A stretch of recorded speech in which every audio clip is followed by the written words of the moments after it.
नमस्कार दोस्तों। 14 फरवरी 2019 दोपहर 3 बजे सीआरपीएफ के 40 जवानों की काफिला जो जा रही थी, अचानक एक गाड़ी आई और उस काफिले में जबरदस्त टक्कर लगी।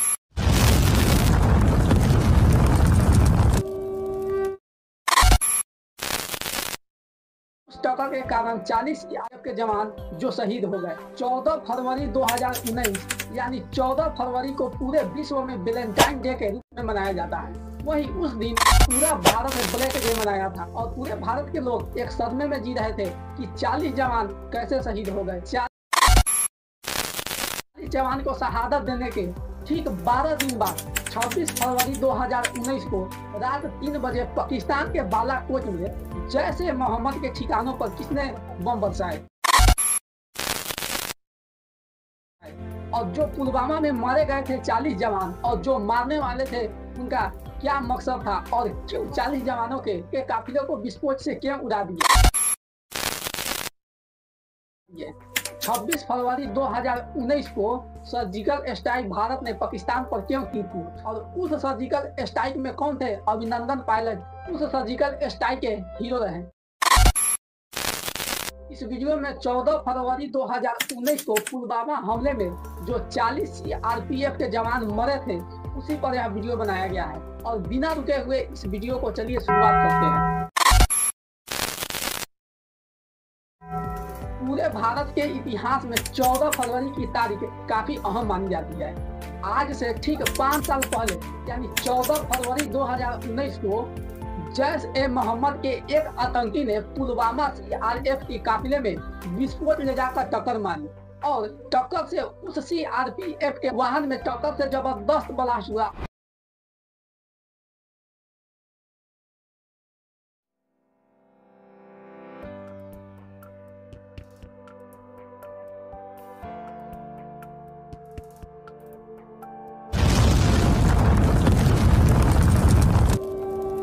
और इस ब्लास्ट के कारण उस काफिले में 40 सीआरपीएफ के जवान थे और 40 सीआरपीएफ के जवान जो शहीद हो गए।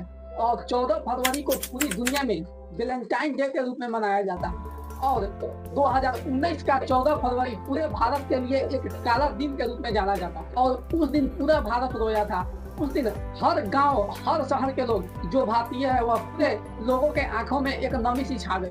तो काफिला उड़ाया गया था सीआरपीएफ से। उस काफिले में 18 बसें, लेकिन उन सभी बसों की दूरी अच्छी खासी थी। उसी की वजह से सिर्फ एक बसें उड़ी और विस्फोट इतना घातक नहीं था कि किसी और बस को भी डैमेज कर, लेकिन घातक इतना था कि कम से कम एक बस तो उड़ा ले गई और उसमें 40 जवान शहीद हो गए। और इस पुलवामा हमले को अंजाम देने वाले का नाम आदिल अहमद डार आया था और इसके अलावा इस हमले में शहादत भज मुसद्दिर अहमद खान जैसे आतंकियों का नाम था और इन सभी आतंकियों का सरगना जैश ए मोहम्मद से बताया जा रहा था। पुलवामा हमले की जांच में राष्ट्रीय एजेंसी एनआईए ने की थी, जिसमें एनआईए ने 13,500 से अधिक पन्नों में चार्जशीट फाइल की, जिसमें संयुक्त राष्ट्र और दुनिया भर के कई देशों ने पुलवामा आतंकी हमले की निंदा की थी और आतंक के खिलाफ लड़ाई लड़ने में पूरी दुनिया उस समय भारत के साथ थी। और उस समय भारत के गद्दी पर भारत के प्रधानमंत्री श्री नरेंद्र मोदी बैठे हुए थे, जो उस समय बीजेपी की सरकार थी और 40 जवानों के शहीद के बाद नरेंद्र मोदी ने बदले की बात की थी। और उनके सरपरस्तों को कहना चाहता हूं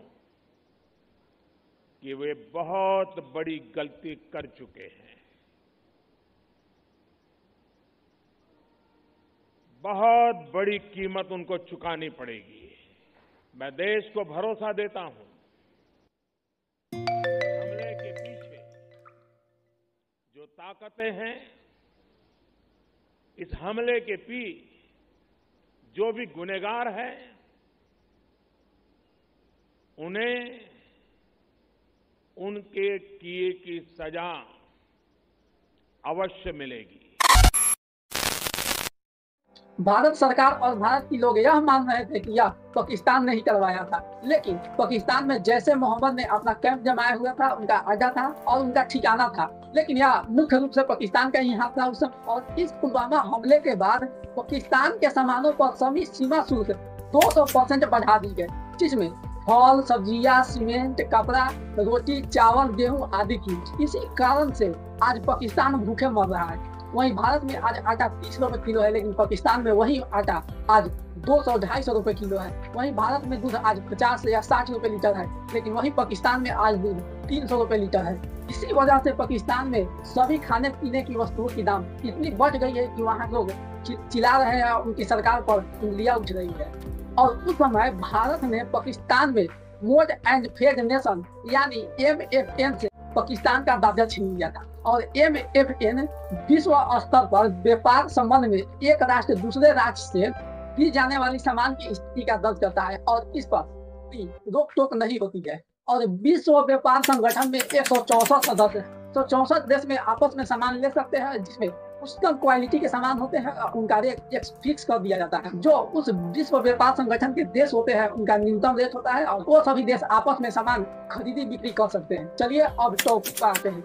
14 फरवरी 2019 के ठीक 12 दिन बाद यानी 26 फरवरी 2019 को मंगलवार को करीब रात के 3 बज रहे थे, IAF के 12 Mirage 2000 fighter jet line of control यानी LOC के पास पाकिस्तान की सीमा में दाखिल हुआ और बालाकोट में धड़ाधड़ बमबारी करने लगी, जिसमें जैश-ए-मोहम्मद के आतंकी ठिकाने थे। और उस ठिकाने को मिराज 2000 और IAF के मिराज 12 जो जहाजें थी, उन्होंने जैश-ए-मोहम्मद की ठिकाने की धज्जियां उड़ा दी और उन सभी ठिकानों को ब्लास्ट कर दिया, जिसे भारत सर्जिकल स्ट्राइक का नाम देता है। और बालाकोट में एयर स्ट्राइक के हीरो अभिनंदन रहे थे, जो पहले अभिनंदन सुखोई 30 के MKI स्क्वाड के पायलट थे, लेकिन बाद में वह MiG-21 बाइसन स्क्वाड में शामिल हो गए।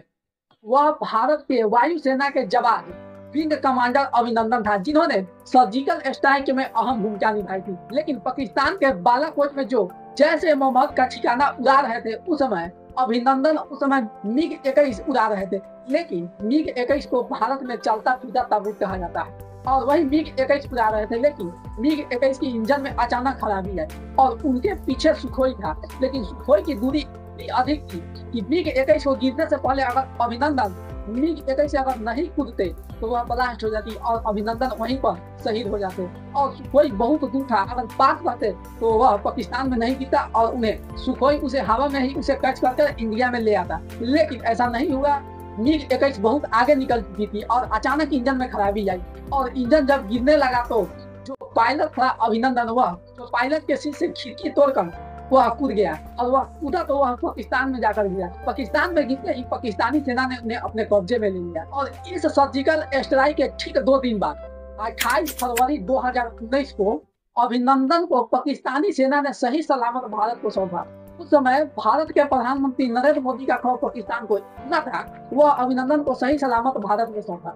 और इतना खौफ रहना चाहिए क्योंकि जो पुलवामा में जो 40 जवान शहीद हुए थे, भले उसमें पाकिस्तान की सरकार की हाथ न हो, लेकिन जो आतंकी थे ना, वह पाकिस्तान के थे। उनका ठिकाना बालाकोट में था और बालाकोट पाकिस्तान में पड़ता है। और हम कैसे माने कि पाकिस्तान सरकार यह नहीं करवाई? पाकिस्तान पहले से ही बदनाम है, वह आतंकी को छुपाने में माहिर है। अगर आपके घर में कोई आतंकी छुपा हो और दूसरे को मार दे, भले आप कहे या ना कहे, लेकिन दोषी तो आप भी होंगे। इसी कारण से पाकिस्तान में सर्जिकल स्ट्राइक हुआ और उसी की डर से अभिनंदन पायलट को सही सलामत भारत को सौंपा गया। जो 40 CRPF के जवान शहीद हुए हैं, के लिए मेरी ओर से जय हिंद। मिलते हैं ऐसे ही नेक्स्ट वीडियो में।